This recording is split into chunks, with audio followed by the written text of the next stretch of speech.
911, what's your emergency? When calls come in, it's never simple. It's never predictable, and it's never the same thing twice. In Clark County, where high-rises stretch into the sky, thousands of tourists move below, and the desert, the Colorado River, and Lake Mead create their own unforgiving dangers, there's one team trained for every situation. We don't know what's going to happen, which is why we train every day just to be equipped for any possible scenario. From boat rescue operations on the Colorado River in Laughlin to the towering high roller at the Link, all right, lower slope, whose 550-foot observation wheel demands precision, high-angle rescue skills, 20 feet, to the maze of underground tunnels carved by the boring company beneath the strip, where confined space emergencies can unfold without warning. This technical rescue team prepares for the challenges most crews may never face. Everything that's coming to town brings new hazards and new risk, and we try to just be in the forefront of that. And away from the river, the threats are just as complex. Multi-vehicle crashes on packed roadways require rapid surgical car extrication work as the clock ticks down. Hey, if you're gonna cut it, make sure you watch where he's gonna fall too.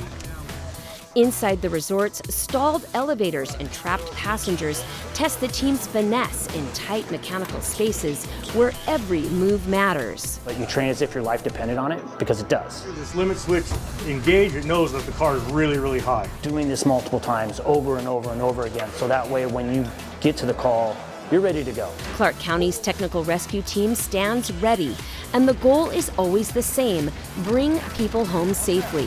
For this team, the work begins long before the call, and their readiness is what makes the difference when lives hang in the balance. Out here on the Colorado River in Laughlin, the team runs boat rescue drills, practicing pulling victims from fast-moving water, sharpening the skills they'll rely on when real lives are at stake. And beyond rescues, the boat is capable of pulling water straight from the river to hit flames along the shoreline. Depending on where the fire is, a lot of times there's a lot of banks and levees that we can't really access from the road or out in the desert, because a lot of this area is desert. So we'll launch the boat, and we have the ability to have the deck gun on the boat, and we can put the fire out using the river water.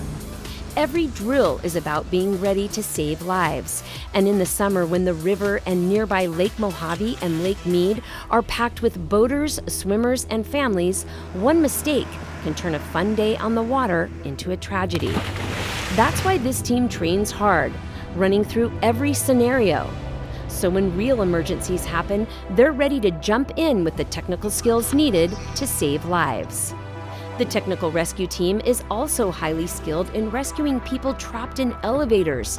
And with Las Vegas's unique landscape of towering casinos and hotels, they respond to elevator rescue calls almost every day. Here in Clark County, we are in the party capital of the world, so we have a lot of exposure to people acting inappropriately in elevators, whether it's alcohol-induced or party-induced, where they'll jump in the car, get themselves stuck in the car. This is where the technical rescue team steps in. The team navigates confined spaces and mechanical hazards to reach trapped passengers as quickly and safely as possible. And you're not thinking about the fall hazards. You're not thinking about how high you're up. The only thing you're thinking about is getting that person out of the car, and to do it safely, efficiently, and in a timely manner.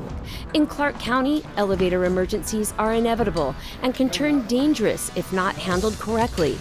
That's why the technical rescue team trains so hard in this area, so they can work confidently in tight spaces, bringing trapped passengers out safely.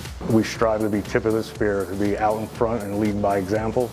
We do that through training, through research and development of new equipment and techniques. That drive to stay ahead leads into another critical skill set. You don't always hear about it, but we get people stuck in trees. When someone becomes stranded high in a palm tree, the technical rescue team builds rope systems that help them maneuver through tight spaces, bypass obstacles, and reach victims. So we're working the system that allows us to operate safely and keep our rescuers out and get them above the patient to come down, pull the fronds away, and recover that patient out of the tree. Those same techniques are used all over the valley, whether it's rescuing someone from a palm tree, a hiker from a cliffside, or a tourist stranded high above the strip. Many of the most complex rescues rely on ropes and vertical access. We'll see something new weekly that we've never encountered before. And that's kind of the challenge in the fit, is going to a situation that's, high stress and working through that. A lot of these intense moments also play out on the highway, where crews rely on top-notch car extrication skills. With all the heavy traffic and equipment rolling through Clark County, there's no shortage of crashes that call for technical rescue. You can access the patient. And when someone's trapped inside a vehicle, these teams must move fast. This just broadens our horizon to a little bit more expert, more diverse situations. It allows us different tools and technologies to get and achieve the goal of removing the victims. And having those extra skills matters out on the roadway. Every crash looks different, and crews never really know what they're rolling up on. We try to make these situations as diverse as possible, where they're not the same. Every situation that we're going to arrive out on a real call is going to be different, and we're going to have different challenges, and so we want to be prepared for anything that comes our way. Being prepared for anything, that's the standard this team lives by. For Clark County's technical rescue team, every drill, every challenge sharpens their ability to respond when it matters most. It's the passion behind the training that drives them to be ready for whatever comes next. And for the firefighters who do this work, it's more than just a job, it's a calling. I love being part of this program and learning the new things, and every day is different. Great career. I love helping the community and giving back to the community that's raised me so well. Well, I love it. Being out here, like I said, I've been boating recreationally since I was a kid, and I own a boat on my days off. I go out to the river, so being out here and being able to do this professionally, I love it. I love the Clark County Fire Department, and I want to make the technical rescue team the best in the country. I love Clark County Fire Department. I have a saying, there's only 2 good days at Clark County. Good days and great days.